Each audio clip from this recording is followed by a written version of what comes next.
Թուրքական իշխանության վերաբերմունքը հայերին, կրոնական, ազգային այլ փոքրամասնություններին, որոնք իրենց վերահսկողության տակ գտնվող տարածքում էին եղել, մենք ինչ թեզն ենք ուզում, ներկայացնենք, անկախ նրանից դու ասում ես, որ մենք ամեն ինչ պետք է մոռանանք կամ բան չպետք է մոռանանք, չխոսենք եւ այլն, թուրքական իշխանությունը անկախ դրանից իշխող է եղել,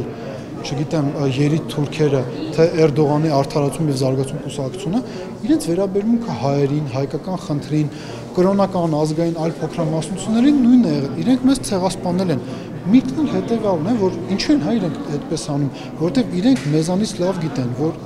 սա նաեւ հայկական պատմական տարածք է, առավել եւս Արարատի շուրջ տարածքը, որը մեզ համար ավետյաց երկիր է, Արարատը մեզ համար ավետյաց լեռ է, եւ եթե ոչ մարդկային, ապա հայկական քաղաքակրթությունը ձևավորվել է Արարատի շուրջ, եւ սա կարեւոր է ընդգծել։ Եթե դու առավոտյան պատուհանը բացելիս տեսնում եք Արարատը եւ ոգևորվում եք, եթե ձեր հեռախոսում քավերը Արարատ է, ուրեմն մենք համախոհներ ենք, մենք նույն բանից ենք ոգևորվում, ամենակարևորը դուք փոքրամասնություն չեք,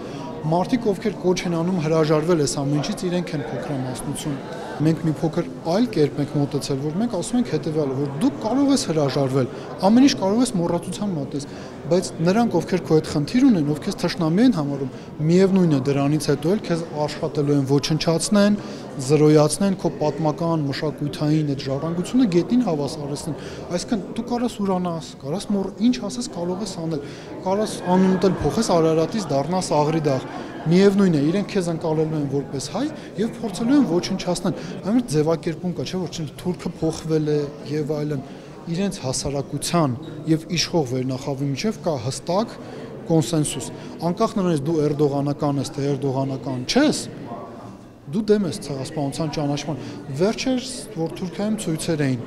Էնվեր Փաշայի նկարով էին դուրս եկել եւ դրանք Էրդողանի ընդդիմախոսներն էին։ Այսինքն այստեղ իրենք միակ կարծիք են։